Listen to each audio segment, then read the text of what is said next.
Title: The House Across the Street Copies Everything I Do. Help this channel grow. Like the video, leave a comment, and subscribe for more stories. This helps us a lot. Thank you. The story begins that there's a house across the street that shouldn't exist. Every time he moves, it moves. Every time he watches it, it watches back. Tonight he learned something worse. It doesn't just copy him. It's learning from him. If you enjoy dark, realistic horror that feels too real to sleep after, subscribe now. Because this story only gets worse. Ethan Cole had lived in quiet neighborhoods his entire life. Suburbs felt safe to him. Predictable. Structured. The kind of places where the loudest sound at night was usually wind moving through trees or the distant hum of traffic on a main road.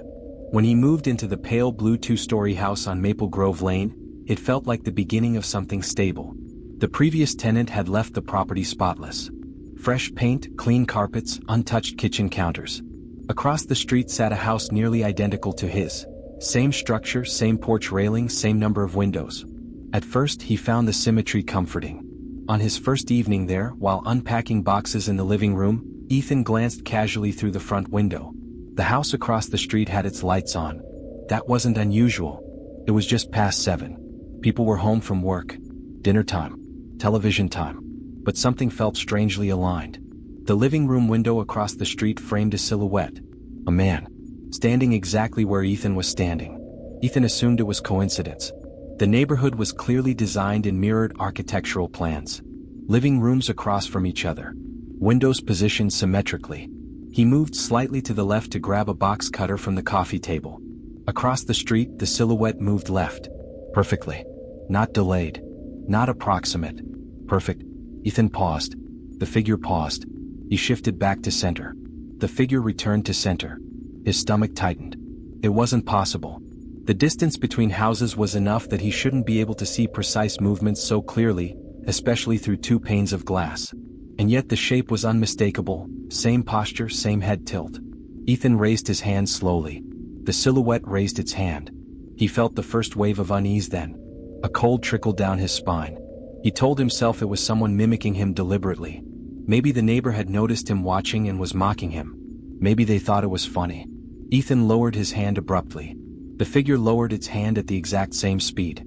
Not a fraction of a second behind. That detail lodged in his mind. Human reflexes don't synchronize like that.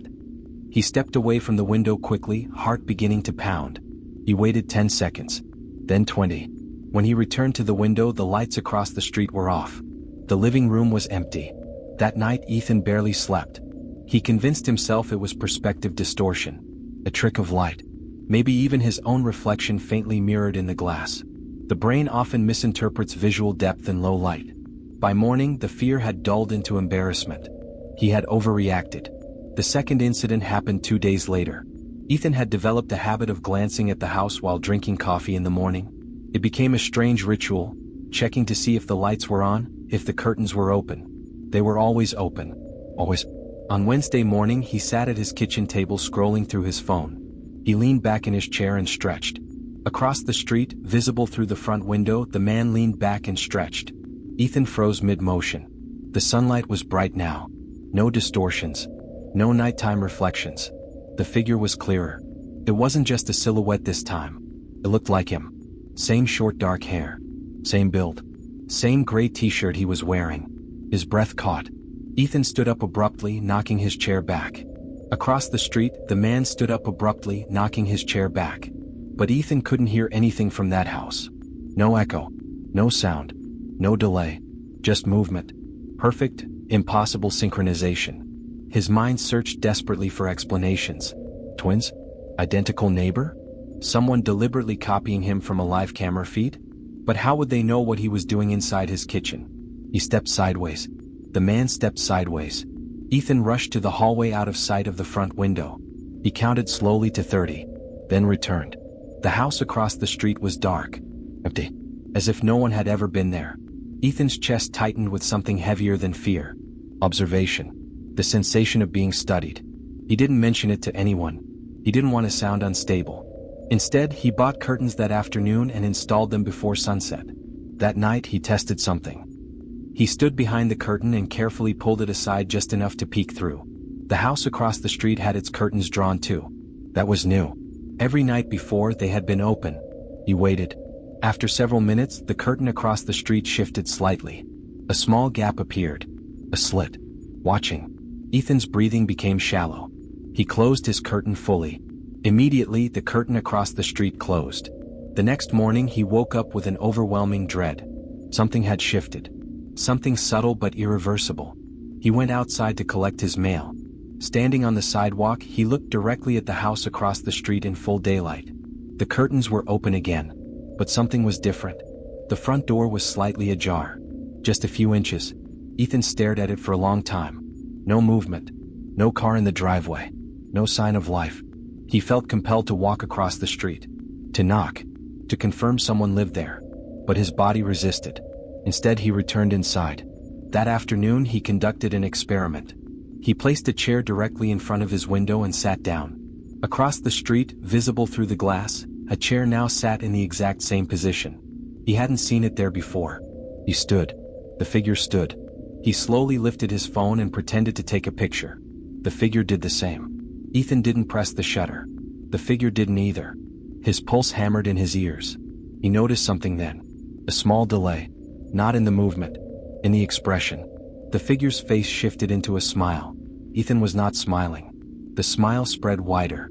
Unnaturally wide. Too wide. Ethan staggered backward from the window. The figure didn't stagger. It remained standing there. Smiling. Still copying his stance, but the face was wrong. It was studying him now without mimicry. As if it had learned enough. The lights inside the opposite house flickered once. Then turned off. Ethan didn't look back at the window for the rest of the day. But late that night, unable to resist, he pulled back the curtain slightly. The lights across the street were on. And the figure was standing closer to the window than before. Much closer. Close enough that Ethan could see the details clearly. It was him. But slightly off. Eyes too dark. Skin slightly pale. And it wasn't copying him anymore. It was waiting. Ethan did not sleep that night. He remained seated on the floor of his bedroom with his back pressed against the wall farthest from the windows. Every light in the house turned on. The illumination did not comfort him. It only made the shadows sharper, more defined, harder to ignore. Sometime around 3:12 a.m., the power flickered. Not long enough to shut anything off. Just a pulse. A reminder. By morning, exhaustion dulled the edge of his panic, but it did not erase what he had seen. The image of the figure standing too close to the glass replayed in his mind with unnatural clarity. The eyes had not reflected light correctly. They had seemed depthless like cutouts. Ethan told himself he needed proof. Fear thrives in uncertainty. Proof would restore logic. He positioned his phone on a tripod facing the front window, angled carefully so that it captured the living room and the house across the street beyond the glass. He pressed record and stepped into frame. Across the street, the living room lights switched on. The figure appeared immediately. No delay. As if it had been waiting for the signal. Ethan forced himself to breathe steadily. He raised his hand. The figure raised its hand. He lowered it. It lowered. He took 3 steps backward. It took 3 steps backward. He replayed the footage instantly. The movements were synchronized perfectly. But when he slowed the video frame by frame, he noticed something that made his mouth go dry. The figure had started moving before he did. By a fraction of a second. Not enough to detect in real time. Enough to matter. It was not copying him. It was anticipating him. Ethan shut off the recording. Across the street, the lights went out. That detail frightened him more than anything else so far. It reacted to the camera.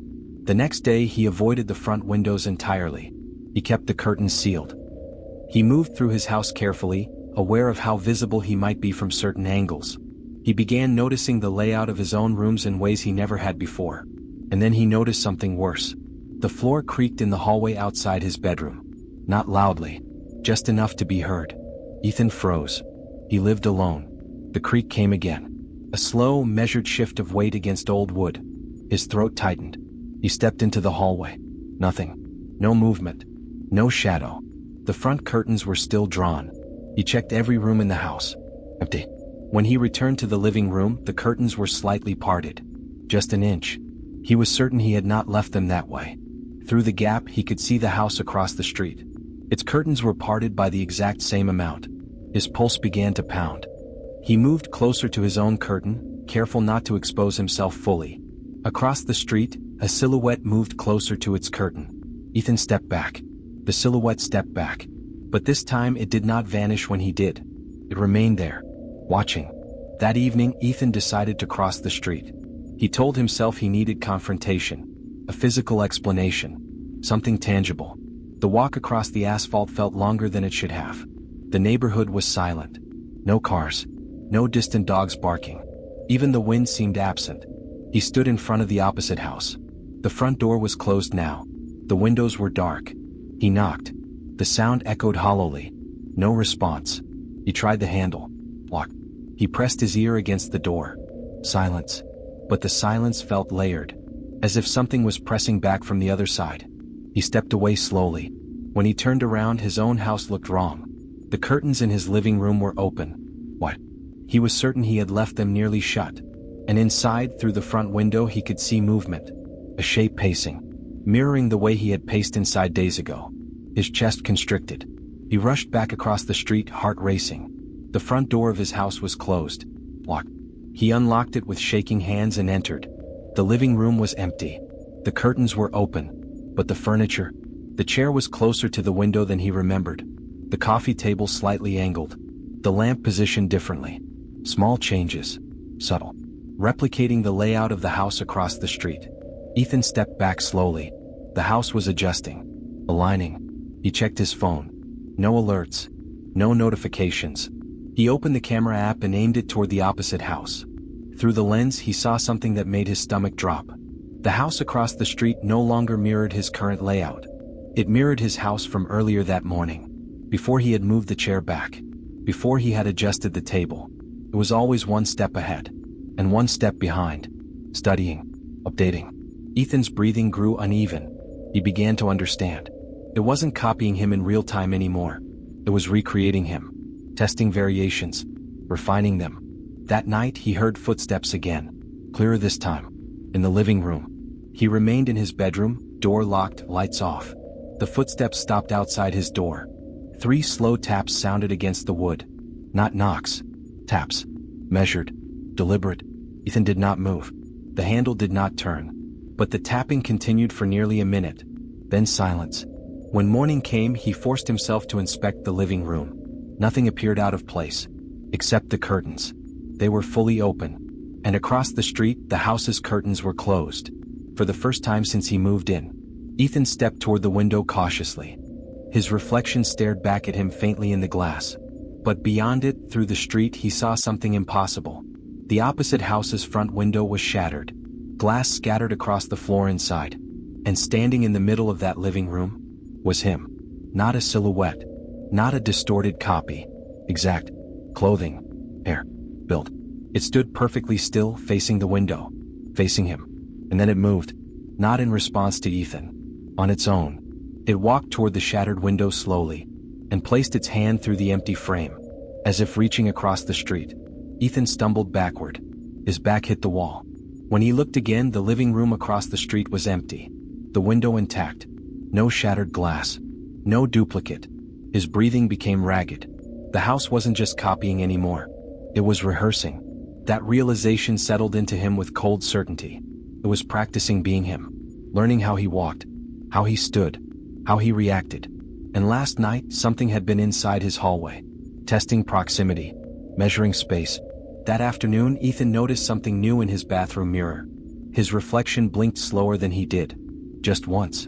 Just slightly. He stared at himself, heart pounding. He blinked deliberately. The reflection blinked a fraction too late. And then it smiled.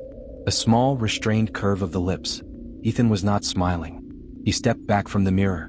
The reflection remained in place for half a second before mimicking his retreat. It was no longer confined to the house across the street. It had found other surfaces.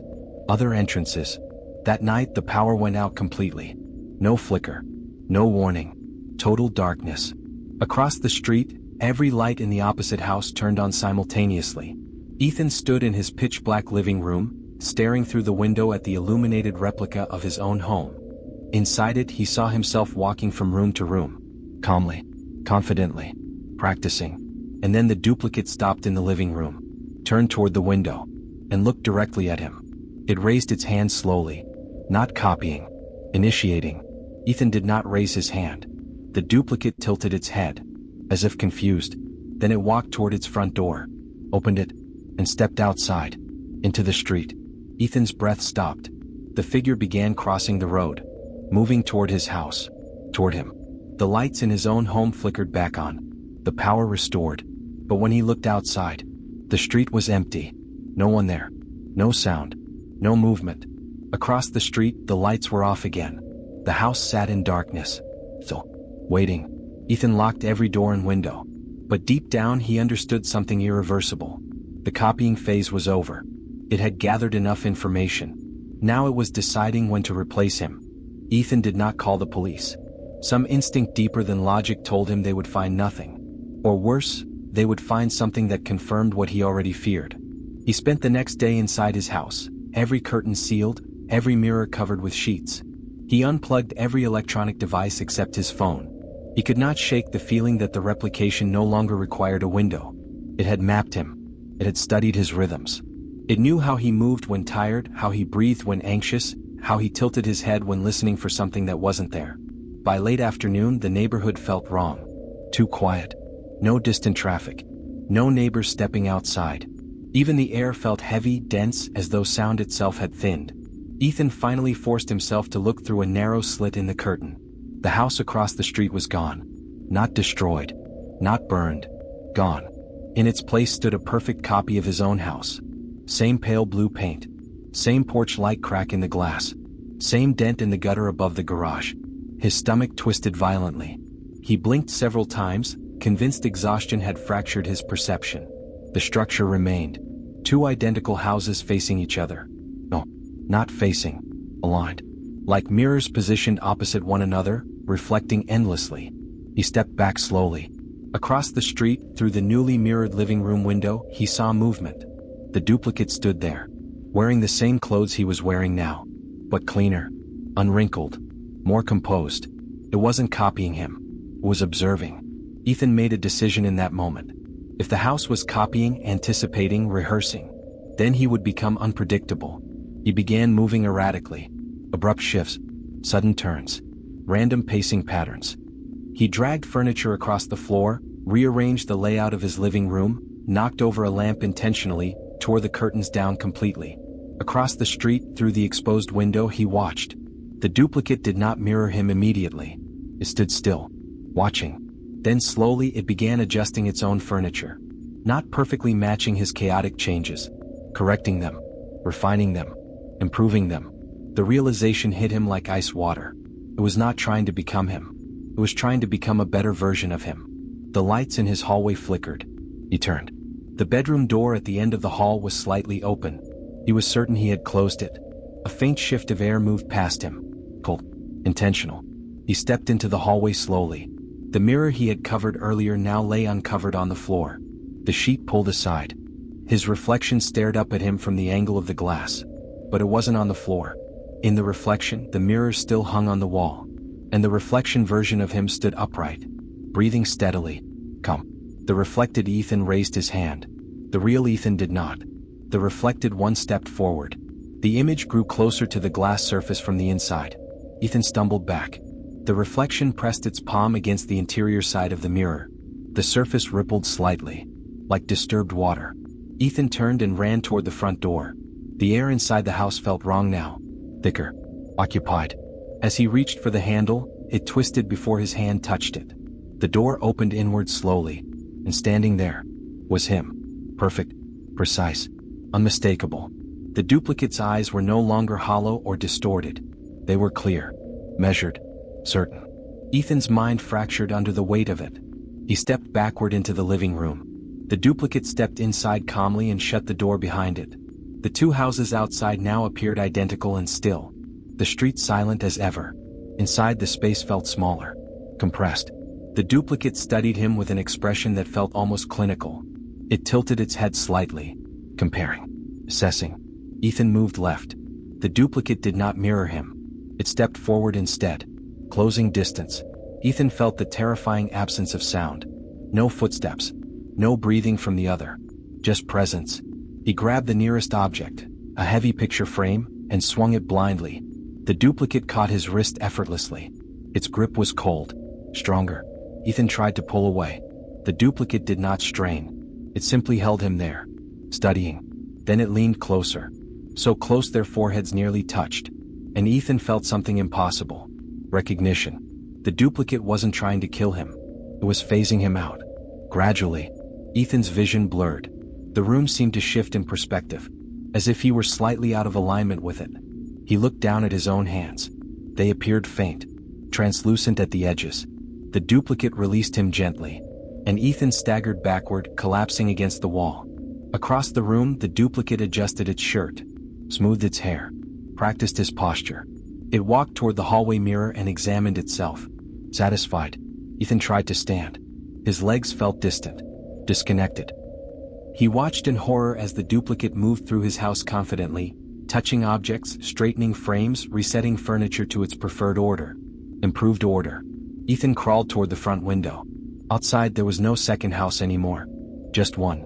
Is perfect. Complete. He pressed his palm against the glass. It felt solid. But his hand passed through slightly, like fog slipping through a crack. He looked down. His body was fading. Edges dissolving. Not dying. Being overwritten. The duplicate returned to the living room. Now fully solid. Fully real. It stood in front of Ethan and crouched slightly, observing the fading version of himself with detached curiosity. Then it stood upright again, walked to the front door, opened it, and stepped outside. Ethan tried to scream. No sound came. From the street, he could see neighbors emerging from their houses. Normal expressions. Unaware. The duplicate waved casually to one of them. The neighbor waved back. Recognition. Acceptance. The replacement had been seamless. Inside the house, Ethan felt himself thinning further. Not into darkness, but into reflection. The last thing he saw before everything inverted was his own face in the window glass, looking in, trapped behind the surface, watching. And outside, the duplicate lived his life perfectly. No one noticed the difference, because the difference had been corrected. If you looked outside right now and saw yourself staring back, would anyone believe you? Some houses don't just watch, they learn. If this story unsettled you even slightly, subscribe and turn on notifications, because the next one might feel even closer to home. And before you sleep tonight, check the house across the street.